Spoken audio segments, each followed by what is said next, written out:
Vasu foods ఇవాళ recipe వచ్చేసి రవ్వ ఇడ్లీ అండి. ఎప్పుడైనా ఇంట్లో ఇడ్లీ పిండి లేకపోయినా లేదంటే బ్రేక్ఫాస్ట్ అనేది త్వరగా అయిపోవాలి అనుకున్నా ఈసారి ఇలా ట్రై చేసి చూడండి. ఒక 30 మినిట్స్లో సింపుల్ అండ్ ఈజీగా అయిపోతుంది. అంతేకాకుండా సూపర్గా ఉంటుందండి, సాఫ్ట్గా కూడా ఉంటుంది. ఇక ఆలస్యం చేయకుండా రెసిపీలోకి వెళ్ళిపోదాం. ముందుగా ప్యాన్ పెట్టుకొని ఇందులో ఒక 2 టేబుల్ స్పూన్ వరకు ఆయిల్ హీట్ చేసుకుంటున్నాను. ఆయిల్ హీట్ అయిన తర్వాత 1.5 టేబుల్ స్పూన్ వరకు పోపులు అనేది వేస్తున్నానండి. ఇవి కొంచెం వేగేంత వరకు వేయించుకోవాలి. ఇవి వేగిన తర్వాత ఒక 1/2 టేబుల్ స్పూన్ వరకు జీలకర్ర అనేది వేస్తున్నాను. జీలకర్ర అనేది వేగేంత వరకు వేయించుకుంటున్నానండి. లో ఫ్లేమ్లో వేయించుకోవడం వల్ల ఫ్లేవర్ అనేది బాగుంటుంది.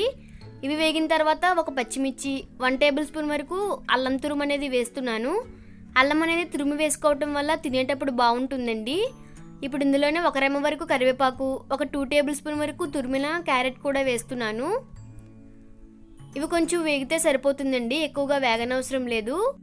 ఇప్పుడు ఇందులోనే ఒక చిటికెడు ఇంగు తీసుకుంటున్నానండి. ఇంగు వేయడం వల్ల ఫ్లేవర్ అనేది బాగుంటుంది కదా.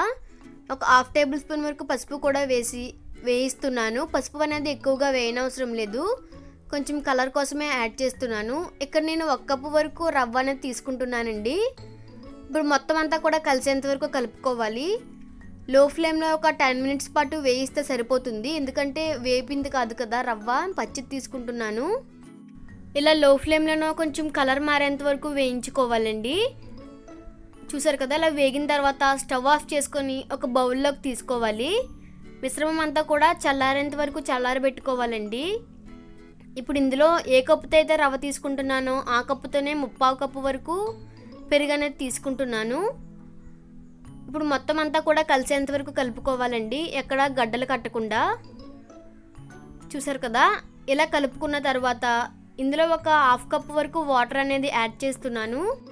ఎక్కువగా వాటర్ అనేది యాడ్ చేయకూడదండి, ఎందుకంటే మిశ్రమం అనేది పలచబడిపోతుంది, ఇడ్లీలు పెట్టడానికి వీలుగా ఉండదు. చూసారు కదా, ఇప్పుడు మొత్తం అంతా కూడా కలుపుకోవాలి. మిశ్రమం అనేది ఈ కన్సిస్టెన్సీ ఉంటే సరిపోతుందండి, ఇడ్లీలు పెట్టడానికి వీలుగా ఉంటుంది. ఇప్పుడు మూత పెట్టి ఒక 15 నిమిషాల పాటు పక్కన ఉంచుకోవాలి. చూసారు కదా, ఒక 15 నిమిషాల తర్వాత మిశ్రమం అనేది ఇలా గట్టి పడుతుందండి, ఎందుకంటే వాటర్ అంతా కూడా పీల్చేస్తుంది కదా. ఇప్పుడు ఇందులో సరిపడా సాల్ట్, 2 టేబుల్ స్పూన్ వరకు కొత్తిమీర సన్నగా కట్ చేసింది యాడ్ చేస్తున్నాను. ఇందులో కొద్దిగా వాటర్ అనేది యాడ్ చేస్తున్నానండి, ఎక్కువగా యాడ్ చేయని అవసరం లేదు, ఎందుకంటే ఇడ్లీలు పెట్టుకోవడానికి వీలుగా ఉండాలి కదా. చూసారు కదా, ఇలా ఉంటే సరిపోతుంది. ఇప్పుడు ఒక ఇడ్లీ రేగ తీసుకుంటున్నానండి, దీనికి ఆయిల్ అనేది అప్లై చేస్తున్నాను. ఇలా అప్లై చేయడం వల్ల ఇడ్లీలు అనేవి తీసేటప్పుడు అంటుకోకుండా వస్తాయండి, లేదంటే ఇడ్లీలు అనేవి అంటుకుపోతాయి. ఇప్పుడు ముందుగా ప్రిపేర్ చేసుకున్న మిశ్రమాన్ని కొంచెం కొంచెంగా ఇలా ప్లేట్లో వేస్తున్నాను. ఇక్కడ నేను పాత్రలో నీళ్ళు వేసి ముందుగానే మరిగించి ఉంచుకున్నానండి. చూసారు కదా, ఇలా ప్రిపేర్ చేసుకున్న వాటిని ఆ పాత్రలో పెట్టి మూత పెట్టి ఒక 10 నుంచి 15 నిమిషాల వరకు ఉడకనిస్తే సరిపోతుందండి. మీడియం ఫ్లేమ్లోనే ఉడికించుకోవాలి. ఒక 15 నిమిషాల తర్వాత ఇడ్లీ అనేది పూర్తిగా ఉడికిపోతుందండి. చూసారు కదా, ఇడ్లీ అనేది ఎంత పర్ఫెక్ట్గా ఉడికిందో ఒకసారి చెక్ చేసి చూసుకోవాలి.